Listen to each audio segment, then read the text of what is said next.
बिस्मिल्लाहिर्रहमानिर्रहीम। अस्सलाम वालेकुम नाज़रीन, मैं आपका मेज़बान डॉक्टर महबूब अली सुबज़ई एक नए प्रोग्राम के साथ।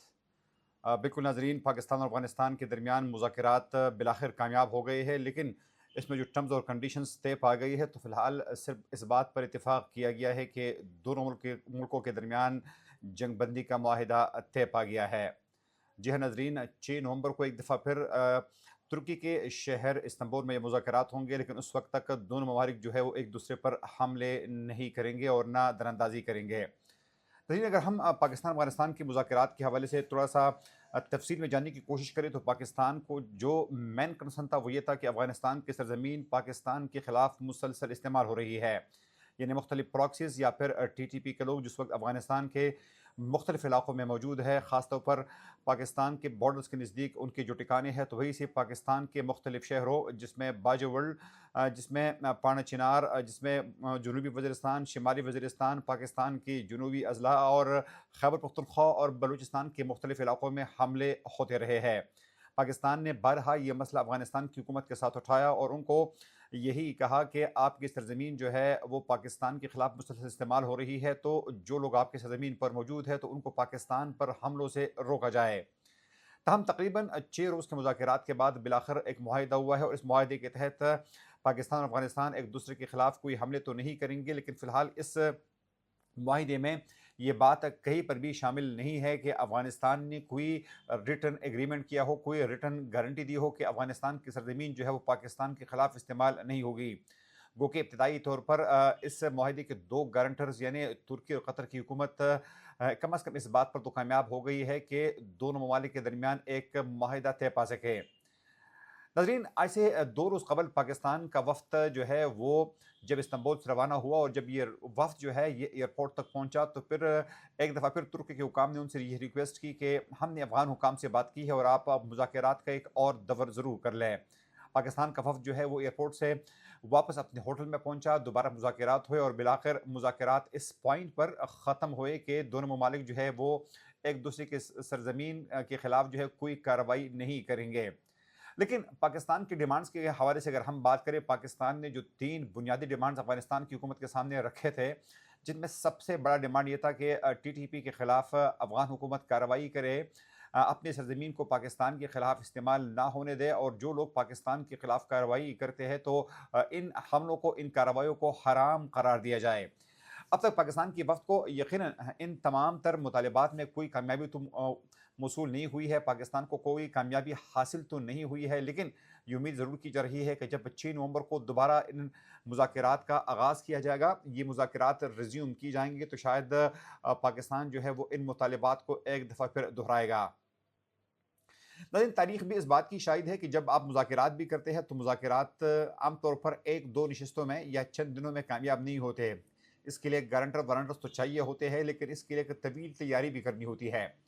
दूसरी अहम बात ये नाज़रीन कि आम तौर पर मुज़ाकरात में वो लोग बैठते हैं जो कि मुज़ाकरात के माहिर भी हो। यानी मौजूदा पाकिस्तान की तरफ से जो मुज़ाकरातकार है, अब तक उनके नाम भी सामने नहीं आए हैं कि पाकिस्तान की तरफ से मुज़ाकरात कौन कर रहा है। हाँ, इस बात में भी कोई शक नहीं है कि पाकिस्तान जो है वो तकरीबन साल 2003 से यानी गुज़िश्ता 22 साल से पाकिस्तान जो है वो दहशतगर्दी का शिकार मुल्क रहा है। आए दिन पाकिस्तान के मुख्तलिफ शहरों में धमाके हो रहे हैं, चाहे वो कराची हो, लाहौर हो, रावलपिंडी हो, पेशावर हो या खैबर पख्तूनख्वा के दीगर इलाके हो, बलूचिस्तान हो, क्वेटा हो। अब एक हर काम की एक हद भी होती है, यानी पाकिस्तान जो है अब उनके सब्र का पैमाना जो है वो भी लबरेज हो चुका है। यानी रोज़ाना कार्रवाई होना और फिर पाकिस्तान के मुख्तलिफ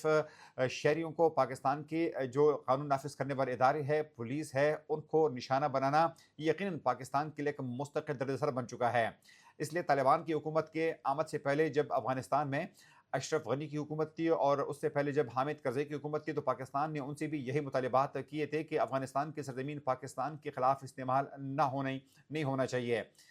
पाकिस्तान को ये उम्मीद ज़रूर थी कि जब अफ़गानिस्तान में तालिबान की हुकूमत आएगी तो शायद ये हमले न सिर्फ़ रोके जाएँगे, बल्कि वो तमाम लोग जो कि अफ़गानिस्तान की सरज़मीन पाकिस्तान के खिलाफ इस्तेमाल करते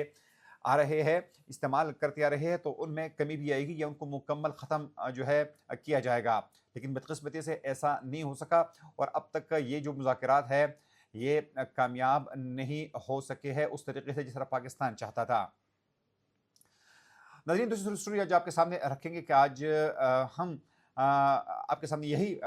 सामने यही स्टोरी रखेंगे कि खैबर पख्तूनख्वा की काबीना जो है, एक मुख्तसर काबीना जो कि सिर्फ 11 अफराद पर मुश्तमिल है, आज ये लोग हल्फ उठा रहे हैं। यकीनन इस नई काबीना में माँ सिवाय 2-3 लोगों को सारे नए चेहरे जो है उनको शामिल किया गया है, जिसमें खुद फैसल तरक्की है, अकीबुल्ला खान है, फैसल शकूर है, स्वात से डॉक्टर अमजद अली है, मीना खान अफरीदी जो कि एक मंजे हुए पुराने मिनिस्टर रहे हैं, उनको दोबारा काबीना का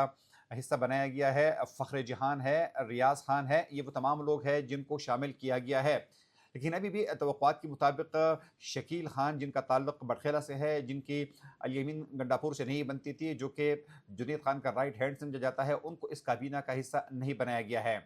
साथ में कई इलाकों को इग्नोर किया गया है, जिसमें हम दीर की बात कर सकते हैं, चतराल की बात कर सकते हैं, इस तरीके से चरसद्दा की बात कर सकते हैं। ऐसे मुख्तलिफ इलाकों से लोगों को, मुख्तलिफ अजला से मिनिस्टर्स को नहीं लिया गया है। मलाकन डिवीज़न के साबिक सदर और इस इलाके के माने जाने शख्सियत फजल हकीम यूसुफज़ई, जो कि इससे पहले भी 2 मुख्तलिफ वज़ारतों के वज़ीर रहे हैं, उनको भी इस काबीना में, मौजूदा काबीना में कम अज़ कम ड्रॉप कर दिया गया है। उसके बाद कि जब सुहेल अफरीदी की इमरान खान से मुलाकात नहीं करवाई गई और जेल हुकाम ने उनको इनकार किया, तो फिर दूसरे ज़राए से जब सुहेल खान अफरीदी को ये पैगाम पहुंचाया गया इमरान खान की जानिब से कि आप एक मुख्तसर काबीना बनाए, और कुछ ऑफ द रिकॉर्ड उनको नाम भी बताए गए, साथ में उनको ये इख्तियार भी दिया गया कि आप अपनी मर्ज़ी के लोगों को जो है वो ले सकते हैं इस काबीना में। तो बज़ाहिर तो यूँ लगता है कि जिस तरह स्वात से डॉक्टर अमजद को लिया गया है, जिस तरह अकीबुल्ला खान को लिया गया है, इस तरीके से फजल शकूर को लिया गया है, या फिर मीना खान अफरीदी को लिया गया है, तो ज़ाहिर उनकी टीम से यही लगता है कि ये वो तमाम लोग हैं जो कि ज़्यादातर मुज़ाहिमत पर यकीन रखने वाले लोग हैं, और ये वो लोग हैं जो कि ज़्यादातर बातचीत या मीडिएशन की बात नहीं किया करते। तो अब इस वक्त जो नई वज़ीर आला है सुहेल खान अफरीदी, बज़ाहिर लगता यूँ है कि वो मुज़ाहिमत पर यकीन रखने वाली वज़ीर आला है, और वो आइंदा चंद दिनों में बाखबर ज़राए के मुताबिक एक बहुत बड़े जलसे-ए-आम का ऐलान करने वाले हैं। उसके बाद एक नई तहरीक का आगाज़ जो है वो होने जा रहा है इमरान खान की रिहाई के लिए, और ये तहरीक जो है ये इब्तदाई तौर पर खैबर पख्तूनख्वा से शुरू की जाएगी, लेकिन उनका हतमी फ़ैसला या हतमी जलसा जो है वो जिस पर अभी सोचा जा रहा है वो ये है कि इस्लामाबाद में एक बहुत बड़े जलसे-ए-आम की तैयारी की जा रही है। इस वक्त खैबर पख्तूनख्वा की जो वज़ीर आला है, ज़ाहिर बात है कि उसमें स्वात से साबिक़ MNA साबिक़ वज़ीर मुराद सईद का बड़ा हाथ है, क्योंकि उनकी टीम का हिस्सा रहे हैं जब वो पेशावर यूनिवर्सिटी के कैंपस में इंसाफ स्टूडेंट्स फेडरेशन के खुद मुराद सईद सदर थे, तो सुहेल अफरीदी उनके साथ रहे, बाद में सुहेल अफरीदी खुद इस तंजीम के सदर भी रहे हैं। तो ये वही ग्रुप है, जिस तरह मैंने पहले कहा था कि जिनका मोटो, जिनका मकसद जो है वो सिर्फ़ और सिर्फ इमरान खान की रिहाई पर फोकस किए हुए है। आगे प्रोग्राम तक अपने मेज़बान डॉक्टर महबूब अली सुबज़ई को इजाज़त दीजिए।